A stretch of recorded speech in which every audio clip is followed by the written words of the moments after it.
viens disposer, viens disposer, viens disposer,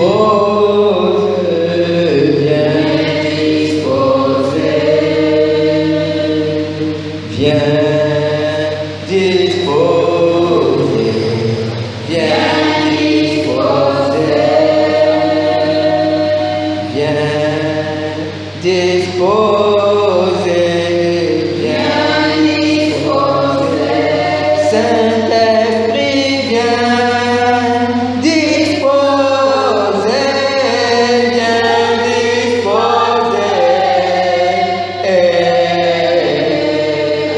disposer, viens disposer, Saint-Esprit viens disposer, viens disposer, oh, disposer, viens disposer, viens disposer, viens disposer, viens disposer, viens disposer, Saint-Esprit viens disposer, viens disposer, Seigneur éternel, tendre Père, Saint-Esprit de Dieu, nous voici prosternés devant toi. Nous voici devant toi ce matin. Nous te supplions de prendre le plein contrôle de ces moments. Descends dans ta gloire, Seigneur éternel. Descends dans ta gloire, Père éternel, dans ta grâce, tendre Père. Manifeste-toi puissamment ce matin. Prends le plein contrôle, Seigneur, de ces moments. Je me tiens devant toi comme un serviteur inutile. Je me tiens devant toi ce matin comme un serviteur inutile, Seigneur. Afin que toi seul tu te manifestes, Seigneur. Afin que toi seul tu nous parles ce matin. Afin que toi seul tu touches les cœurs, Seigneur. Afin que toi seul tu convaincs de péché. Afin que toi seul tu transformes les vies. Nous te supplions, Seigneur. Roi de gloire, à toi la gloire, à toi l'honneur. Au nom puissant de Jésus. Amen. Le thème de ce matin, c'est devenir un chrétien épanoui. Devenir un chrétien épanoui. Devenir un chrétien épanoui. Nous avons la grâce à notre époque, dans cette génération, de par le monde, de constater que de plus en plus de gens viennent à l'église. On peut tout faire comme ça. Quelle que soit l'église, que ce soit les églises éveillées, que ce soit les églises catholiques, ou que ce soit, je ne sais pas moi, les saints célèbres ou d'autres églises, le constat est que de nos jours, de plus en plus de gens prient. Ce qui est une très bonne chose en soi, parce que quelque part, ces gens ont reconnu qu'il y a un créateur. Et ces gens sont conscients qu'un jour, ils doivent rendre compte, ils doivent rendre des comptes à ce créateur. Mais en même temps, quand on voit la vie des chrétiens, quand on voit nos vies, nous prions, mais nous n'avons pas, ou nous ne sommes pas épanouis. Nous nous plaignons la plupart du temps. Nous avons beaucoup de problèmes, ça c'est évident. Les difficultés traversent nos vies et nous nous plaignons. Et la plupart du temps, nous n'avons pas ce que nous espérons en tant que chrétiens. Et beaucoup de chrétiens sont frustrés, beaucoup de chrétiens sont attristés, beaucoup de chrétiens sont malheureux. Ce qui est un peu en contradiction avec la vie chrétienne. Dans Jacques 1, verset 4, je vais lire un premier texte. Jacques 1, verset 4. Jacques dit, mes frères, regardez comme un sujet de joie complète les diverses épreuves auxquelles vous pouvez être exposés. Je vais relire ce texte. Mes frères, regardez comme un sujet de joie complète les diverses épreuves auxquelles vous pouvez être exposés. Quand nous lisons ce texte de Jacques aujourd'hui, nous disons que peut-être à son époque, mais à notre époque, c'est comme une aberration.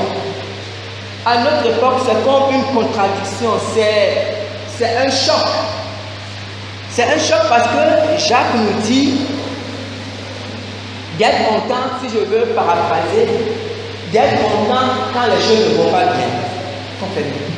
C'est ce que Jacques nous dit. Il dit, Jacques 1, verset 4. C'est verset 2. Ok, Jacques 1, verset 2. D'accord. Autant pour moi, c'est bien là. Mes frères, regardez comme un sujet de joie complète les diverses épreuves auxquelles vous pouvez être exposés. Donc c'est vraiment un choc. On se dit non, mais comment on peut être content quand on est exposé aux épreuves? Je n'ai pas voulu lire la suite parce que quand on lit la suite, on verra pourquoi Jacques a dit ça. Vous comprenez? Mais Jacques avait une certaine compréhension de la vie chrétienne, une certaine manière de voir la vie chrétienne. Jacques, c'était le frère du Seigneur. Et quand Jésus vivait, Jacques, son frère, ne croyait pas en lui. Il n'a pas cru en Jésus jusqu'à ce que le Seigneur meure. Mais c'est par Paul qu'on a su que le Seigneur s'est révélé à Jacques. Parce que Paul parlait de lui-même. Il disait que lui, le Seigneur s'est révélé à lui. Et il a dit qu'il s'est révélé à Jacques, son frère. Vous comprenez? Donc Jacques a reçu le Seigneur après. Mais il avait cette conception, il avait cette connaissance de la vie chrétienne qui lui permettait de dire une telle chose. Sois content quand tu es dans l'épreuve. J'avoue que c'est compliqué. J'avoue que c'est très compliqué. Mais vous savez, mais en réalité, lorsqu'on comprend la vie chrétienne, ce que Jacques veut dire ici, il ne dit pas d'acclamer. Quand il dit regarder, d'être content, ça ne veut pas dire de faire la fête. Mais il veut nous amener à comprendre l'essence même de la vie chrétienne. Parce que ici, si on lit plus bas, on verra qu'il veut faire comprendre qu'en réalité, l'épreuve n'est pas gratuite. Il veut faire comprendre que le problème ne vient pas juste comme ça. Parce qu'il dira qu'il faut que la patience accomplisse parfaitement son œuvre. Vous comprenez? Donc c'est important de comprendre. Il vous a dit que ne soyez pas étonnés et ne soyez pas tristes parce que les choses ne peuvent pas vous arriver comme ça par hasard. Vous savez, en fait, il se trouve que l'homme vient au monde dans un environnement. Nous tous, nous venons au monde dans une famille. Et chaque famille a ses valeurs. Chaque ethnie a ses valeurs. Chaque pays même a ses valeurs. Ce qui fait que lorsqu'on grandit avec ses valeurs. Dans certaines familles, peut-être que ce qui est important, c'est d'avoir beaucoup d'argent. Pour d'autres familles, peut-être ce qui est important pour une femme, c'est d'avoir des enfants. Ainsi de suite, chacun définit. Si on prend l'exemple, prenons un peu l'exemple de l'Europe en ce moment. Ou prenons d'abord l'exemple des pygmées, parce que j'ai mis ici 3 exemples. D'abord l'exemple des pygmées. Les pygmées, ce sont des gens qui vivent dans la forêt. Même à cette époque, pour certains. C'est leur choix de vie. Et quand les pygmées vivent dans la forêt, nous les traitons de sauvages. Parce que nous vivons dans la modernité. Mais nous vivions il y a quelques années, peut-être seulement 100 ans en arrière, nous vivaient aussi dans la forêt, du moins nos parents vivaient aussi dans la forêt, et que ce sont les colons qui nous ont apporté cette modernité. Vous comprenez? Et dans cette manière de vivre dans la forêt, il y a des avantages, il y a aussi des inconvénients, nous sommes d'accord. Mais quand les pygmées regardent aussi les gens qui vivent dans la modernité, ils les traitent de ces gens de la moderne, parce qu'ils sont heureux dans leur manière de vivre, ils vivent peut-être de manière simple. Ils ont leur pratique fétichiste, ils se disent qu'ils ont beaucoup de valeur. Parce que les pygmées, quand on est malade, quelle que soit la maladie, ils ont la faculté de guérir ces maladies. Que ce soit avec des plantes, que ce soit avec des esprits. Vous savez, l'essentiel, nous pouvons regarder avec, nous pouvons avoir un regard spirituel. Mais l'essentiel pour eux, c'est qu'ils ont des valeurs. Ils savent qu'ils ont des choses que les autres n'ont pas. Et il y a des fois, quelquefois, des hommes peut-être très riches, des ministres, je ne sais pas. Et quand ces ministres ont de sérieux problèmes, ils vont vers ces pygmées. Et ces pygmées trouvent des solutions à leurs problèmes. Et quelquefois, on va se dire en réalité entre les deux, qui est le plus grand. Comprenez?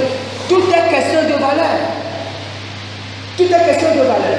Quand on prend les Européens, en ce moment, les Européens essaient de communiquer à toute l'humanité, de faire accepter à toute l'humanité l'homosexualité. C'est très fort chez eux. Parce que dans leur civilisation, ils disent que les hommes peuvent épouser les hommes, les femmes peuvent épouser les femmes, et tout ça naturel. Et pour eux, quand on n'est pas d'accord avec cela, on est un peu retrouvé en fait, on est un peu en arrière. Il suffit de voir comment comment quand il y a des pays qui luttent ou quand il y a des pays qui emprisonnent les homosexuels. Ils trouvent parce que pour eux, il y a quelques années, c'était pas comme ça. Mais aujourd'hui, pour eux, c'est naturel. Tu es un père de famille, ton garçon, ton fils peut t'amener un homme, et tout ça naturel. Parce que ça devient leur valeur. Vous savez? Et il y a plusieurs choses qui font qu'en réalité, quand on grandit avec des valeurs. C'est comme ça qu'on est. Et tout ce que l'homme fait ces choses en fonction des valeurs qu'il a. Il y a des gens, toute leur vie, l'éducation qu'on leur donne, toute leur vie, doit être consacrée à leurs parents. Or, quand ils travaillent, quand ils se perdent, quand ils disent parents, je parle de la famille. Ce qui fait leur bonheur à eux, c'est faire plaisir à leur famille. Quand ils font plaisir à leur famille, aux parents, aux pères, mères, quand la grande famille est contente, ils sont heureux. Même si ça leur coûte beaucoup de sacrifices, même s'ils font un grand prix pour ça, quand ils voient que leur famille sont heureux, ils sont contents. Ça, ce sont leurs valeurs, vous comprenez? Alors que quand on va dans d'autres civilisations, ce qui est important, c'est ma femme, mes enfants. Les autres, ça aussi, ce sont des valeurs. Donc l'homme vit essentiellement en fonction de ses valeurs.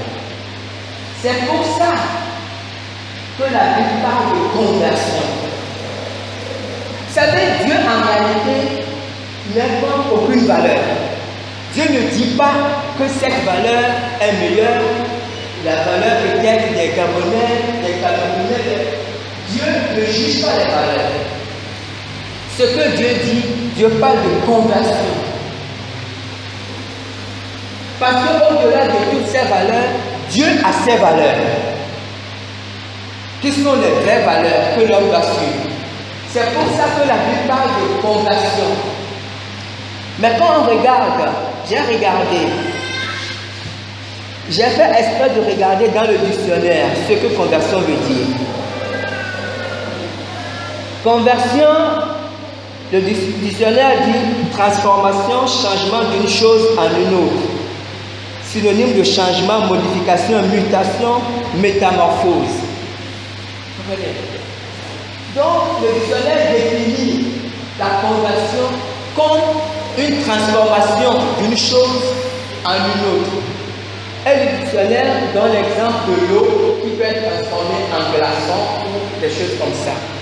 Vous comprenez? Donc quand la Bible parle de conversion, la Bible parle de transformation. En réalité, la Bible parle de transformation de nos valeurs. Parce que c'est au niveau de nos valeurs. Et c'est ce qu'on lit quand on voit un peu Romains 12, à partir du premier verset, que je vais demander à peut-être Maman Clara qui a le micro de nous lire. Romains 12, à partir du premier verset. Romains 12, premier et deux, les deux premiers versets, c'est bon.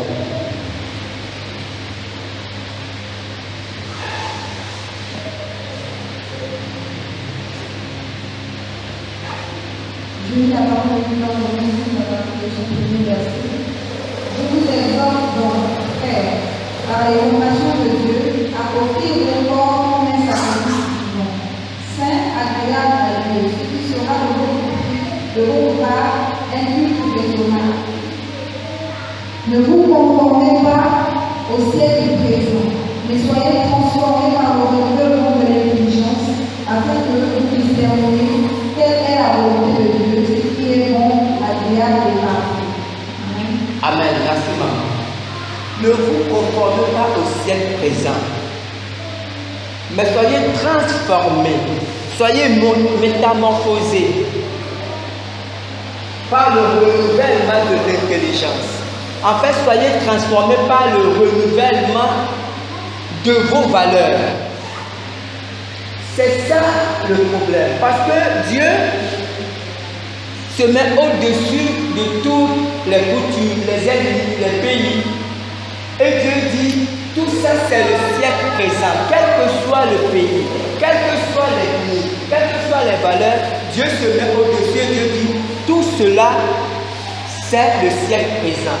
L'homosexualité, c'est le siècle présent. Le fait d'amasser le capitalisme, c'est le siècle présent. On peut parler du communisme, c'est le siècle présent. Toutes ces choses.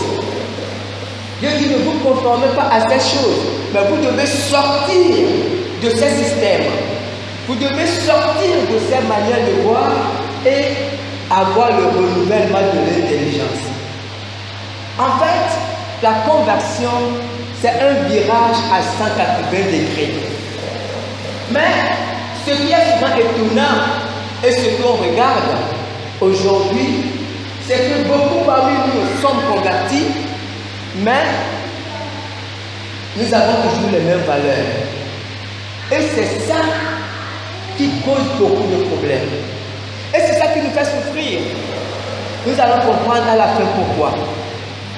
Nous avons l'exemple de Zachée dans la Bible, dans Luc 19, verset 8. Luc 19, verset 8. Nous lisons. Mais Zachée, se tenant devant le Seigneur, lui dit, « Voici, Seigneur, je donne aux pauvres la moitié de mes biens, et si j'ai fait tort de quelque chose à quelqu'un, je lui rends au quadruple. Amen. » Je vais relire ce texte.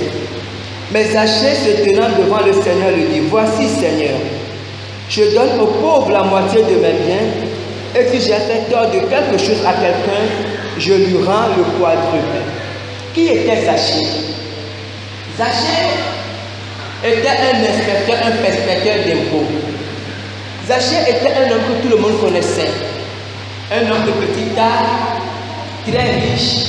En fait, les gens ne l'aimaient pas trop, les gens qui étaient dans son quartier, les gens qui étaient dans le pays, on ne l'aimait pas trop parce que tout le monde savait qu'il était un voleur.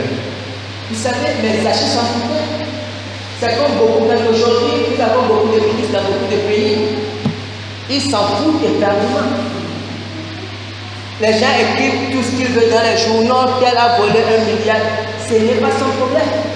Parce que lui, il dit que les seules valeurs, c'est que l'essentiel, c'est qu'il amasse son argent. Si que quand il passe avec sa belle voiture, peut-être que toi tu n'as pas marqué, tu dis que c'est parce que tu es malheureux. Il s'en fout. Et c'était le cas de Zachée. Zachée s'en foutait. Parce qu'il était riche, les gens ne l'aimaient pas, mais s'en fout. Puisque ses valeurs à lui, c'était d'avoir de l'argent. Et Zachée avait de l'argent. Il en avait amassé beaucoup. Mais il se trouvait qu'un jour, Zachée a croisé le chemin du Seigneur Jésus. Et quand Zachée a croisé le chemin du Seigneur Jésus, Jésus est parti dans sa maison et les gens n'étaient pas contents. Les gens disaient, mais si Jésus savait qui était cet homme, il ne devait pas aller dans sa maison, c'est un voleur. Mais il ne savait pas que Zachée, dans son cœur, avait déjà fait un virage à 180 degrés. Zachée était un voleur. Zachée était un homme qui aimait l'argent, un homme qui a passé sa vie à ramasser l'argent. Mais ce jour-là, il a dit au Seigneur, Seigneur, tu donnes la moitié de mes biens. Il dit aujourd'hui, on imagine qu'il avait 1 milliard. Il dit aujourd'hui, tu donnes 500 millions d'euros, la moitié de mes biens.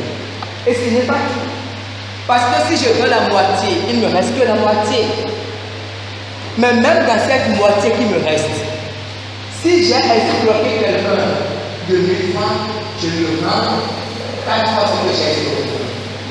Ça veut dire que Zachée, il était parti dans un projet qui pouvait le rendre pauvre. Mais au moment où Zachée parlait au Seigneur, il ne s'occupait plus de ce qu'il devait advenir. Qu'il devienne pauvre ou pas, que son argent finisse ou pas, cet argent qu'il a passé toute sa vie à amasser. Mais Zachée avait rencontré le Seigneur.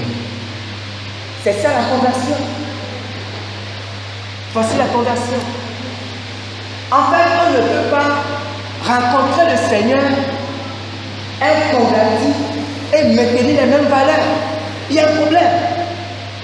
Il y a un sérieux problème. Et ce gros problème, on le trouve aujourd'hui dans presque toutes nos églises. On a rencontré le Seigneur, mais on a maintenu les mêmes valeurs. Et nous sommes totalement en contradiction avec nous-mêmes. Et nous sommes frustrés. Et nous sommes malheureux. Vous savez, le problème, des fois nous prions. Seigneur, ne nous bénis pas. Parce que nous ne comprenons même pas le sens de la conversion. Nous ne comprenons pas le sens de la conversion. Quand on rencontre le Seigneur, ça ne veut pas dire qu'on devient pauvre. Non, j'explique bien. Ça ne veut pas dire qu'on devient malheureux.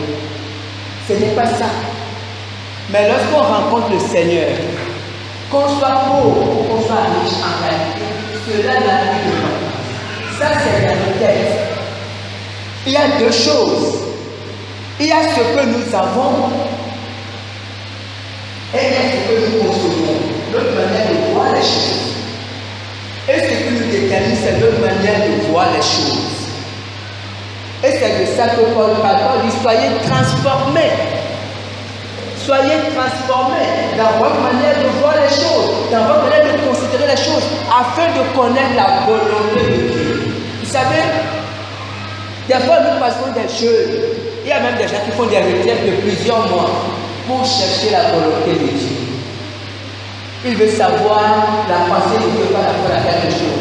Je veux savoir si je dois voyager. Je veux savoir, mais Dieu ne me répond pas. Dieu ne répond pas pourquoi? Parce qu'en réalité, on n'a même pas besoin de faire des requêtes pour rechercher la pensée de Dieu. La Bible dit, soyez transformés dans le renouvellement afin de connaître quelle est la volonté de Dieu, ce qui est bon, ce qui est agréable et ce qui est parfait. Ça veut dire que quand on est transformé, quand on accepte d'être transformé dans son intelligence, on connaît toujours la volonté de Dieu. Toujours. Parce qu'en réalité, on ne cherche plus sa propre volonté. Dans quoi que ce soit, quelles que soient les situations, on ne cherche jamais sa volonté. On a des besoins, on a des projets, c'est normal. Mais on cherche toujours d'abord la volonté de Dieu. Et Dieu nous montre toujours sa volonté. Parce qu'il connaît nos cœurs, il sait qu'on cherche sa volonté. Vous comprenez? Non, connaître la volonté de Dieu, soyez tout simplement transformés. Transformés, ayez d'autres valeurs. Et c'est ce que Zachée a dit au Seigneur. Zachée, si on veut le paraphrase, on dira qu'il a dit, c'est vrai Seigneur, il reconnaît qu'il a fait beaucoup de temps à beaucoup de gens. Et il reconnaît que son problème, c'est l'argent. Parce que vous savez, Zachée était de petite taille. Pour voir le Seigneur, il était le nourrice aussi comment. Et comme il était peut-être de petite taille, il se disait que pour avoir de la valeur, pour se valoriser, il lui fallait peser financièrement. Et Zachée pesait financièrement. Mais quand il a rencontré le Seigneur, il a eu d'autres valeurs. Il s'est rendu compte que tout ça ne servait à rien.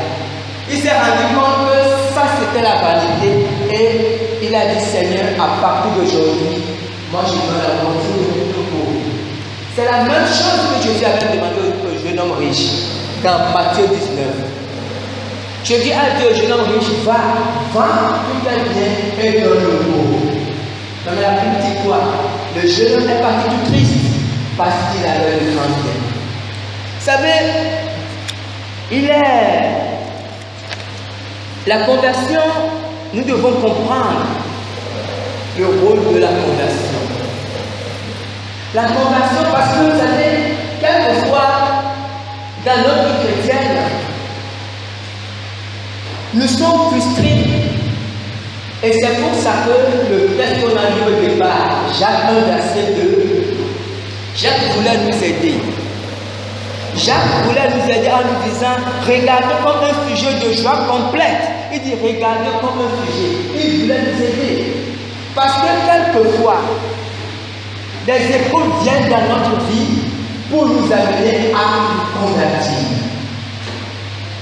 Mais quand les épreuves viennent, au lieu de laisser les épreuves faire leur travail, nous nous rébellons, nous sommes frustrés, nous accusons Satan et les épreuves ne font pas leur travail. Ce qui fait que pendant des années, nous demeurons les mêmes personnes. La conversion joue un rôle dans notre vie. La conversion, c'est ça. La conversion vient nous transformer à l'image de Dieu, vient nous transformer dans les valeurs de Dieu.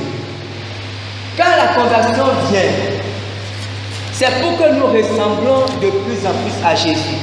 La conversion vient détruire nos intérêts, l'attachement au monde pour nous amener vers les intérêts de Dieu.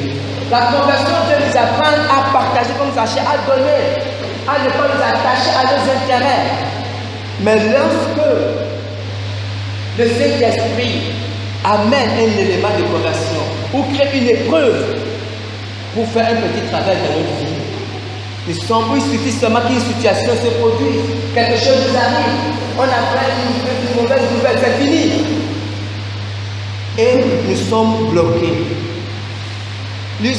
Voyons quelques exemples bibliques. Jérémie. Dans Jérémie 1, verset 4 à 5. Jérémie 1, verset 4 à 5. Vous savez, Jérémie était un jeune homme. Et en tant que jeune homme juif, Jérémie avait la liberté peut-être de choisir sa vie. Comme la plupart des jeunes hommes, il fait ses projets, je suis un jeune homme, quelques années je vais me marier, je vais fonder ma famille. Et Jérémie avait la liberté, comme tout jeune homme riche, de faire des projets pour sa vie. Mais Dieu l'a appelé. Jérémie 1, verset 4 à 5, on va voir ce que Dieu lui a dit. La parole de l'Éternel me fut adressée en ces mots. Avant que je puisse former dans le ventre de ta mère, je te connaissais, et avant que tu fusses sorti de son sein, je t'avais consacré, je t'avais établi prophète des nations. Voici le sort de Jérémie. Vous savez, aujourd'hui, à notre époque, nous déclinons fièrement en griffe nos titres. Ce n'est pas des titres. C'est la vocation. On confond tout. L'appel de Dieu n'est pas un titre. L'appel de Dieu, c'est une bénédiction, c'est une promotion, mais c'est surtout une vocation. Parce qu'aujourd'hui, quand on dit pasteur, les gens ils pensent que non, à prophète, docteur, je suis apôtre international. Est-ce que tu sais seulement ce que ça signifie? Apôtre international, Paul était apôtre international. On a dit ça. Paul, on a vu sa vie. Voilà l'apôtre international. Le prix qu'il a payé. Les gens même apôtres, les gens disent n'importe quoi. L'appel de Dieu, c'est une vocation. Dieu a dit à Jérémie, quand avant ta naissance, moi je te connaissais. Et je t'avais établi prophète des nations. Les gens disent prophète des nations. Mais nous allons voir la vie de Jérémie. Et nous allons voir ce que Jérémie a enduré. Toute sa vie, c'est que Dieu lui a dit que voici les projets que moi j'ai créés pour toi. Moi j'ai été établi prophète. Et ce qui fait que toute la vie de Jérémie a tourné dans les projets de Dieu. Jérémie aurait aimé faire autre chose. Jérémie était le prophète de malheur. Jérémie était le prophète maltraité. Mais cependant, c'était le choix de Dieu pour sa vie.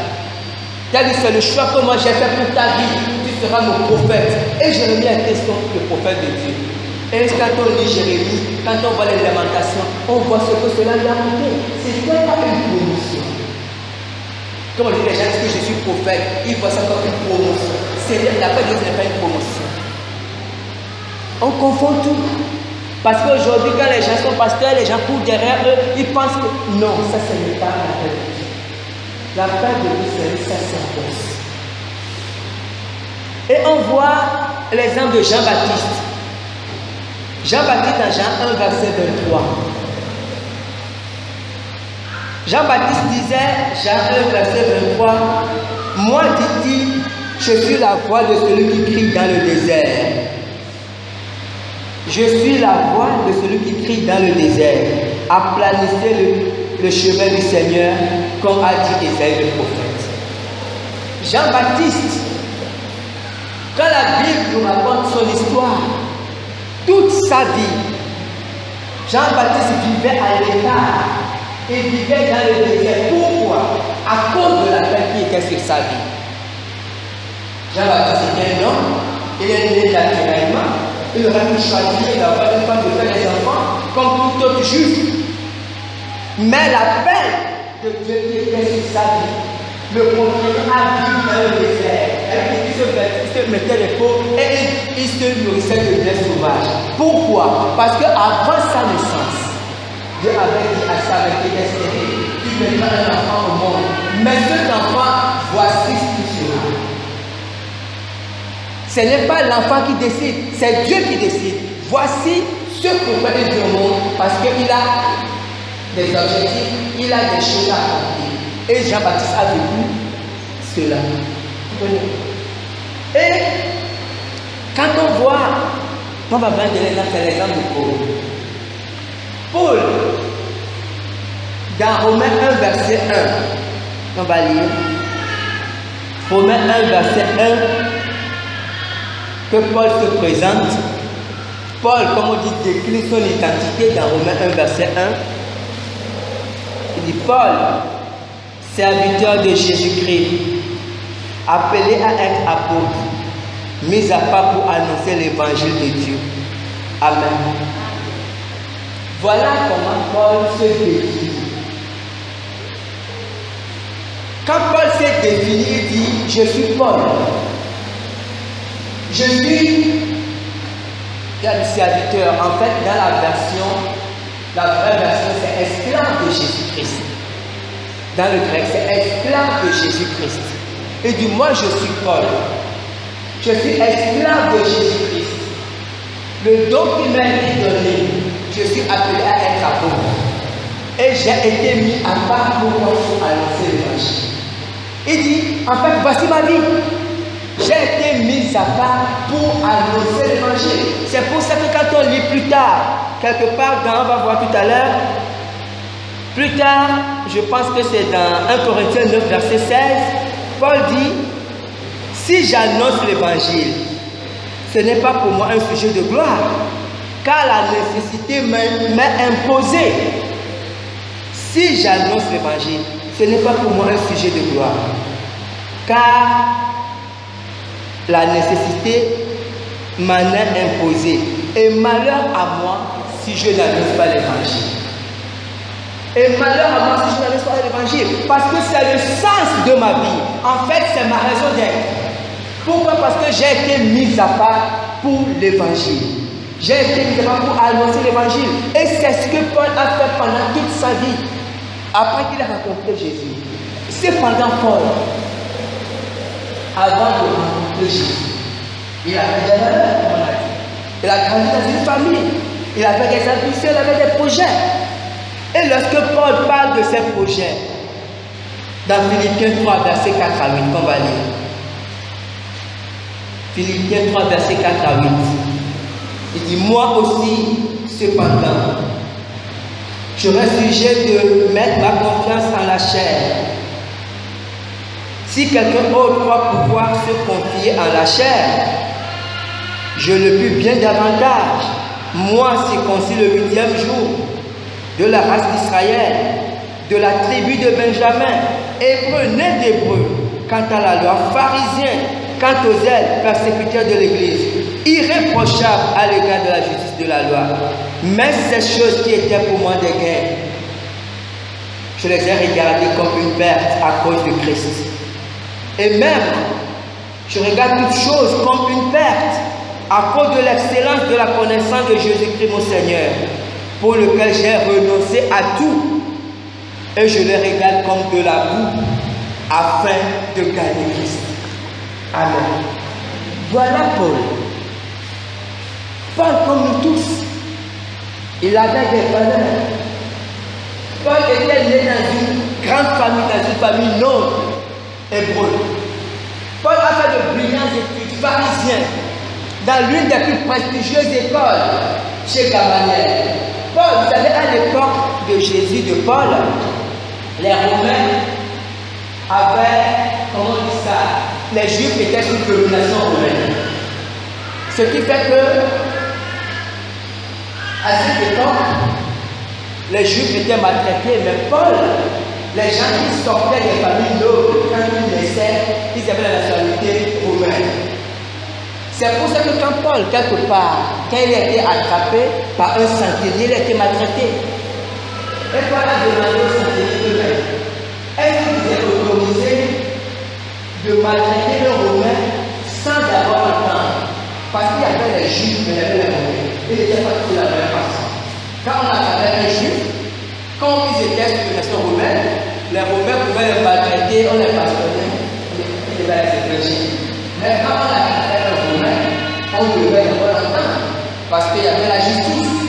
Et Paul avait été un peu molesté. Et Paul a dit, mais est-ce que vous êtes autorisé de le faire? Et il a dit, attaquer un Romain, Paul a dit, oui, je suis de ma naissance. Et le gars a dit, mais moi j'ai acquis ce type avec beaucoup d'âge. Parce que quand Paul est né, à cause de sa famille, il avait la certaine d'office. Donc Paul était dans sa race quelqu'un de très distingué. C'est pour ça qu'il dit, mais moi aussi j'aurais pu me confier à la chair, à cause déjà de ma naissance seulement, ou à cause de mes institutions, de mes diplômes, ou à cause de nos aides. Il dit, mais toutes ces choses, toutes ces valeurs qui étaient importantes pour moi, je les regarde comme une perte à cause de Christ. Et d'ailleurs, je regarde toutes choses comme une perte, toutes choses à cause de Jésus. Vous comprenez? C'est ça la conversion. Vous savez, il y a cette grande contradiction dans notre vie chrétienne aujourd'hui. Une grande contradiction qui fait que beaucoup d'entre nous sont malheureux. Parce que nous ne comprenons ni la croix ni la conversion. Nous ne comprenons pas la vie chrétienne. Et beaucoup de chrétiens sont coincés spirituellement dans le désert. Beaucoup sont coincés dans le désert sur le plan spirituel. Nous devons comprendre une chose, que la vie chrétienne est exactement pareille que la marche des Juifs de l'Égypte à Canaan. C'est la même chose. Eux, ils avaient la marche sur le plan pratique physique. Mais nous avons la même chose sur le plan spirituel. Et quand les Juifs partaient d'Égypte, ils étaient contents Ils étaient contents parce qu'ils étaient sous domination de Pharaon. Ils étaient maltraités par Pharaon. Mais ils avaient oublié une chose. En Égypte, il n'y avait pas que l'esclavage. Il y avait aussi beaucoup de belles choses. En Égypte, ils étaient maltraités, c'est vrai. Mais ils mangeaient à leur faim. Disons qu'ils avaient la viande comme ils le disaient. En Égypte, il y avait autre chose. L'Égypte, c'est le monde. Il n'y a pas que les mauvaises choses. Il y a les mauvaises choses. Et quand un chrétien vient à Christ, on dit le monde. Il n'y a pas que de mauvaises choses dans le monde. Il y a l'esclavage du péché. Mais il y a aussi beaucoup de bonnes choses dans le monde. Il y a beaucoup de belles femmes dans le monde. Il y a beaucoup de beaux garçons dans le monde. Il y a la corruption, il y a beaucoup de bonnes choses aussi dans le monde. Mais lorsqu'on part du monde pour aller vers Jésus, pour aller au ciel, on doit comprendre cela. Mais quelquefois, on oublie cela.